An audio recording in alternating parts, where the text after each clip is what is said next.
think this is why it's always very difficult to talk about communist ideology, because I think very few people would honestly identify with Stalin or Mao. But I mean, I think this is why Orwell is so useful, because he really paints the picture of a communist society, like in Animal Farm, the horse, very much like, a good person believes in it and is worked to death by the party, essentially. And that reminds me of a book called Wild Swans. It was written by a Chinese woman who talks about like three generations of her family, three women in her family. And her father was very much like the horse. He was part of the communist revolution. He was one of the people who really believed in like, this is going to make society better. I want to be a part of this. I want to make things better for the Chinese people. And it just killed him working in the party. Like, because the people in charge were not thinking what he was thinking about what communism and social justice is. Orwell is absolutely captures that extremely, extremely well, as a great author always does. Or Darkness at Noon, right? So Arthur Koestler's great, essentially novel of the Stalinist show trials that. All are very important. Or Mila Vangelis's Conversations with Stalin, right? That's nonfiction, of course, Yugoslav communist and the difficult relationship that the Yugoslav communists had with Stalin. So I think that there's a literature on those topics, and individuals should look at that, and they should look at the history of communist thought and explore it. And ask themselves, why is it that this always goes wrong, right? Why is it that it comes in many guises and it exists empirically in many different places, many different cultures, many different locations across space and time, many, many differences, and yet it always ends up in the same way.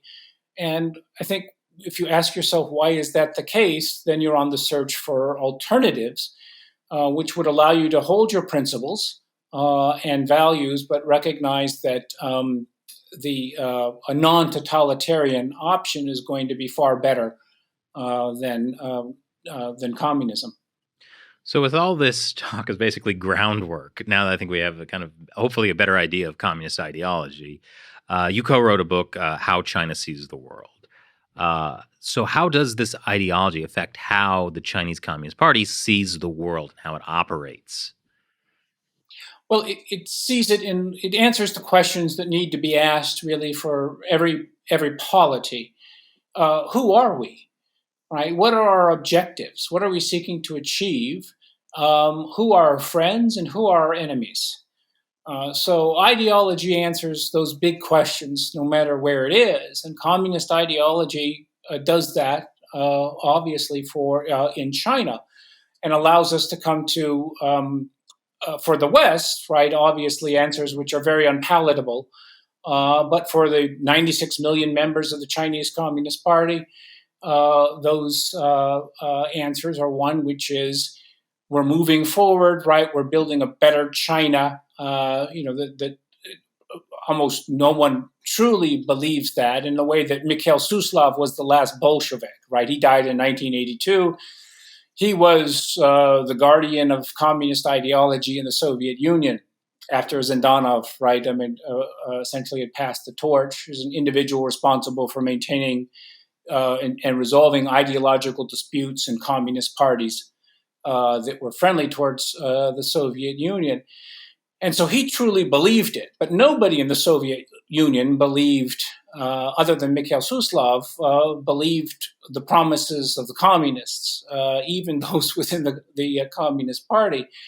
Certainly the Brezhnev years the Khrushchev years overthrew, if you will, established truth, and Brezhnev just resulted in a plateauing and gradual decline and decline in standards of living and expectations about the future and of the vitality of the Soviet system.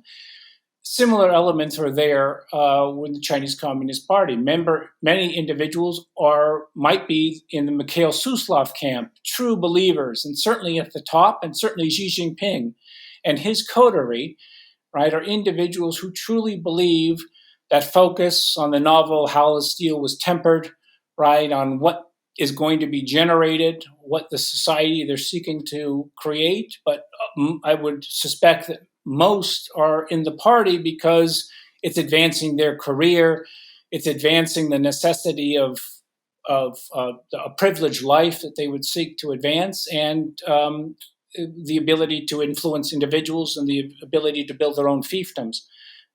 So a complicated story to be sure, but it's one which is extremely important.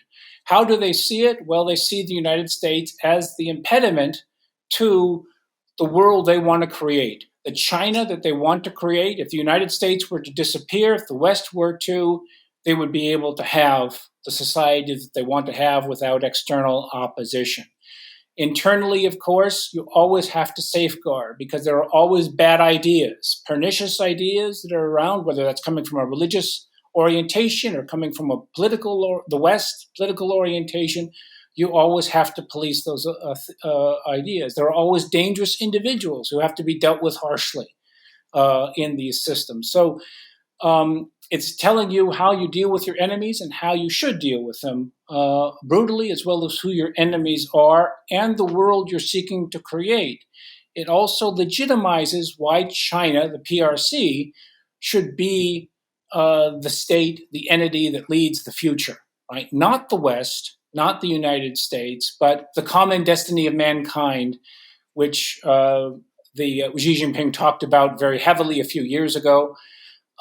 In terms of the future for all individuals on the planet Earth. So, based on what you're saying, there is no way the United States can engage with China. Well, they can engage with it, but it's not going to change their behavior. I think that what we have here are there was that great Frederick the Great line, right? You know, talking about, well, why did you fight a war over Silesia with Maria Theresa? Well, he said there wasn't any misunderstanding. We both wanted Silesia, right? It's a zero sum. Either she's going to have it, Austria's going to have it, or Prussia's going to have it. It's not, one or the other. So the communists are targeting the West. They have since they came to power, and that's not going to stop. And that is only changing communist ideology or evicting the CCP from power is going to abort really that ambition. If those elements are not done, yes, we're on a collision course. We're in a conflict that they have started and with which we must engage fully.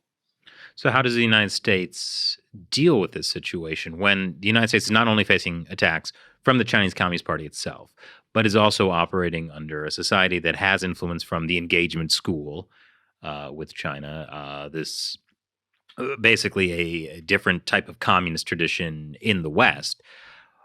How does the United States move forward?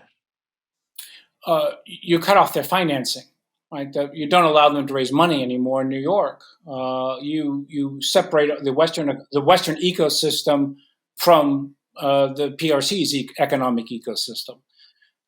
You wage political warfare effectively against them.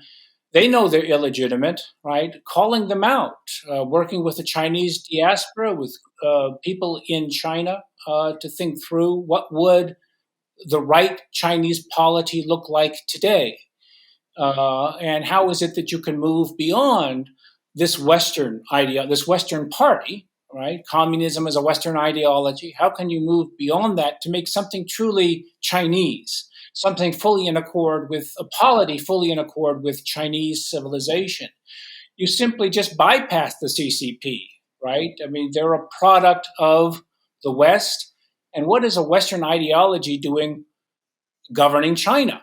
China should be governed by the political principles divined from Taoist thought or Confucian thought as interpreted through modernity, not through a communist ideology. So effectively providing an alternative and working to create that alternative while undermining their legitimacy at home, of course, and overseas. Are ways to effectively wage war against them. Thinking through about a post-communist China is a very valuable exercise, and it's one that would allow the greatness of the Chinese people to come to the fore. They're fettered by the CCP, right? If you could remove that fetter, think about what China could achieve. Think about the greatness, how much better China could be for the Chinese people and for the diaspora, but also for the world. So there are many things that we can do to exploit the crisis that they have gotten themselves into, right? Now that their economy is tanking. So, Um, so there is one part of China, let's say, that has higher living standards, more, liberal democracy, right? Which is I a see where he's we going. are. right. Okay. Well, you know where I'm going with this, which is Taiwan, right? So, Just so everyone doesn't get mad watching, Matt is not saying Taiwan is part of China. That was I don't a want the joke. thing where like half of India hates us because you said the CIA should overthrow. I didn't say that. I said the CIA is bad. Anyway, it doesn't matter. The point about Taiwan is that the Republic of China government that runs Taiwan has obviously it's a different ideology than the People's Republic of China.